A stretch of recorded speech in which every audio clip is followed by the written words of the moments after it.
The Good Party promises a basic income grant of 999 rand for those without jobs if elected into power. The party launched its election manifesto in Johannesburg ahead of the 29 May polls.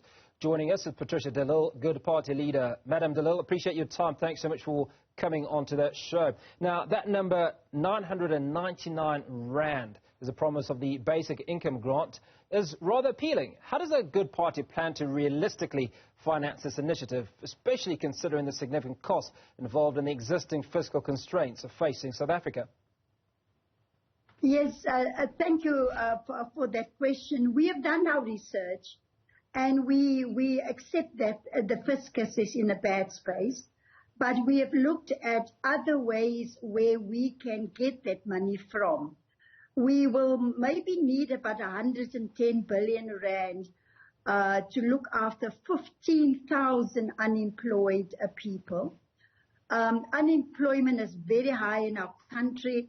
The economy is not growing. And there are no jobs for people. But in the meantime, the state has to look after those people. And we are saying that they are living below the poverty line. So where do we get the money from that we say we can explore as a country? First of all, we need to review all of the existing poverty alleviation programs that are not impactful, where there's a lot of wastages. We have to review all the job opportunities like the community development workers and see what is the impact of that program on the poor people. But we also have to professionalize the civil service, and we can cut out a lot of from the bureaucracy. And also, if we reduce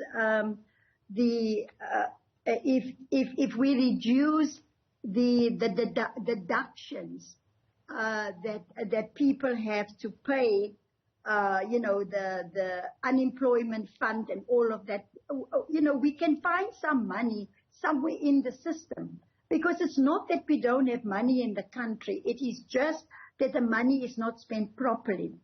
But our manifesto is a recipe to rebalance society. Majority of the people are poor. 80% of them are poor. And then you've got the rich. Now, we cannot punish the poor people because the economy is not growing. Just of being a caring government, we need to assist people and, restore their dignity and let them put food on their table. Because there's one thing that we cannot afford. We cannot afford not to do something about the poverty in our country. So your plan speaks to providing social grants to mitigate the existing challenges that many of the poor people in South Africa are facing. Yes. But it doesn't speak to what are you going to do about jobs, rather what are you going to do about creating jobs, I suppose, kick-starting the economy. Because the kick-started economy is then able to generate the necessary flows into fiscus that allow for you to sustain the basic income grant, if you will. Yes, I agree with you 100%, Hugo. That is exactly what we need to do. We had low economic growth for the past few years. We know that during COVID, the economy almost came to a standstill. So there were factors outside of the control of government to grow the economy.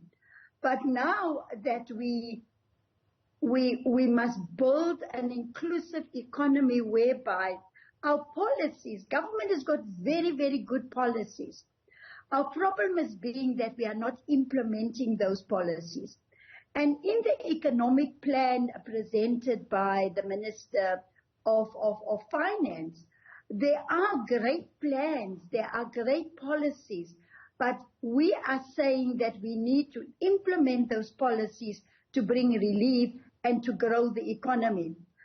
a government, the private sector is responsible for about 90% of jobs in our country. And even the private sector is sitting on a lot of resources that they are not reinvesting. Government must invest more in the public employment programs like EPWP, like the Presidential Youth Initiative, because those programs have shown to be very successful. So government must invest more in those public employment programs. And what we are suggesting to grow those public programs is that we must do job creation and skills development by doing urban management.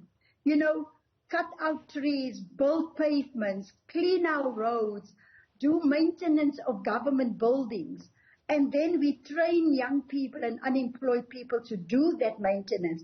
So government has got a role to play, and the private sector. I want to touch a little bit on accountability. You know, your manifesto emphasizes the need to combat corruption and ensure transparency. Now, however, what mechanisms will the Good Party put in place to hold its own members and officials accountable, especially considering the history of corruption scandals within South African politics? I mean, you're a member of Parliament. The Zondo Commission is a great example of a number of individuals have been fingered, but a dissimilar number or disproportionate number has been held to account. You know, the one solution that we are proposing, Nico, is that we spend too much money on commissions, and then the commissions only come in after the money has been stolen. And then we have to spend 4 billion rand to find out what went wrong. We are suggesting when we professionalize the civil service, what we need to do in government across all 3 levels of government is to build systems in the administration that can detect and prevent corruption, rather than spending all of this money after the event. But we are also saying that government must protect and defend whistleblowers. We must incentivize whistleblowers, and we must reward them. I'm a whistleblower myself. It comes at great cost to your life. It comes at great cost to your livelihood. And so we need to do more, that we can instill the culture of whistleblowing in our country by protecting and treasure whistleblowers. That can help us with corruption, because corruption steals directly from poor people. And all of that money that we could save if we put the systems in place can go towards poverty alleviation for the majority of South Africans. Madam de Lille, you talk about corruption with great passion, but we can't have that conversation without touching on the South African Tourism Board and the fact that almost a billion rand would have been lost to individuals via that sponsorship of Tottenham Hotspur. But to date, nobody has been brought to account for this. How then will the people believe that you will follow through on your word around dealing with corruption when within your own stable, so to speak, these issues manifest? Yes, first of all, with the Tottenham Hotspurs deal, we've been able to save the country 1 billion rand. You are so right on accountability and consequence management. The whole board resigned, and I had to replace the board. The CEO of South African Tourism resigned. They are no longer there. But we have engaged the services of the Special Investigating Unit to go and do a forensic for us so that we can hold those people accountable, even though they are not in the system anymore. Because this is what is happening. When there are allegations of corruption, people resign out of the administration. Then you can only prosecute them by getting a proclamation from the president and the SIU pursue it. We've already appointed the SIU to look at all the other fraud allegations within the South African tourism as an entity. And as you know, these things are taking slow, but we have not ignored it. We certainly put a plan in place with the help of the SIU. Now, while we're speaking on tourism, Dr. R999, the Minister of Home Affairs, had a statement this morning. Unfortunately, you weren't privy to that statement, but you had a conversation with him a couple of days ago. Just outline for us what that conversation was about, and if you came to some agreement on how tourists are being handled, certainly visa applications of tourists are being handled by Home Affairs. Yes, I have a very good relationship with Minister Motsoaledi, and we meet from time to time.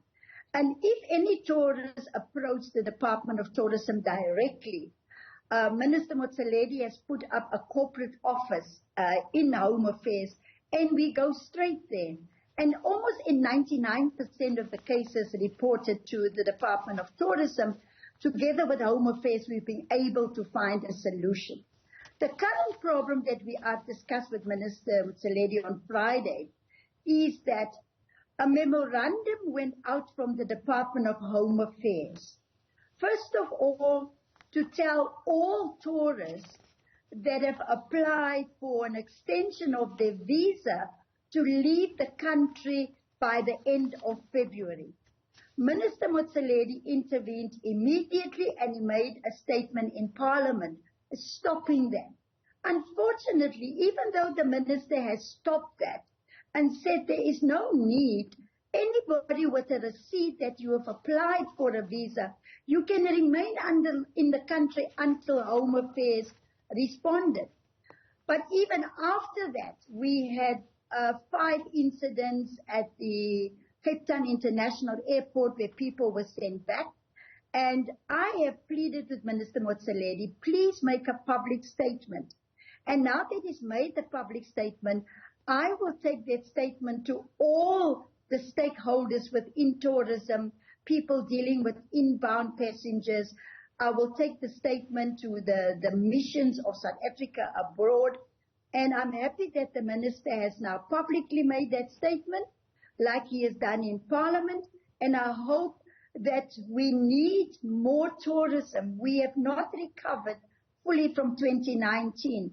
And if the visa regimes and the visa problems can be sorted out by the Department of Home Affairs, and we will assist the department as far as we can bring far more tourists to our country. Thank you. Madam de Lille, I want to go back to your manifesto, and certainly where you are positioning yourself should you be elected. I think your focus is shifting away from national government to the government of the Western Cape as Premier, if I'm not mistaken. That's what you're targeting. So let's talk about how your experience would bring value to the people of Western Cape in particular. Well, first of all, the party structure selected me to be the Premier candidate. I'll also be the national candidate. And then if I'm elected into both positions, I will have to make the choice where am I going to go to. But we're not there yet. Part of the reason why I've agreed to run as Premier of the Western Cape is because of my experience in government. At local government level, I've run the city of Cape Town for 8 years. I've also been an MEC before and now at national government. So I bring a lot of experience in terms of my track record. But over and above that, our manifesto speaks about a recipe to rebalance our society. And the Western Cape is in great need of that, whereby we need to be eagerly, as we deal with trying to grow the economy, we need to put more resources also into social issues. And I've got a lot of experience on programs that can redress, programs that deal with drug abuse. Drug abuse and gangsterism is an evil in the Western Cape. And I'll bring that experience to the table. Not saying that the government has done nothing up till now, but certainly there is a room for improvement so that we assist especially the poorer communities in the Western Cape province with gangsterism and drug abuse.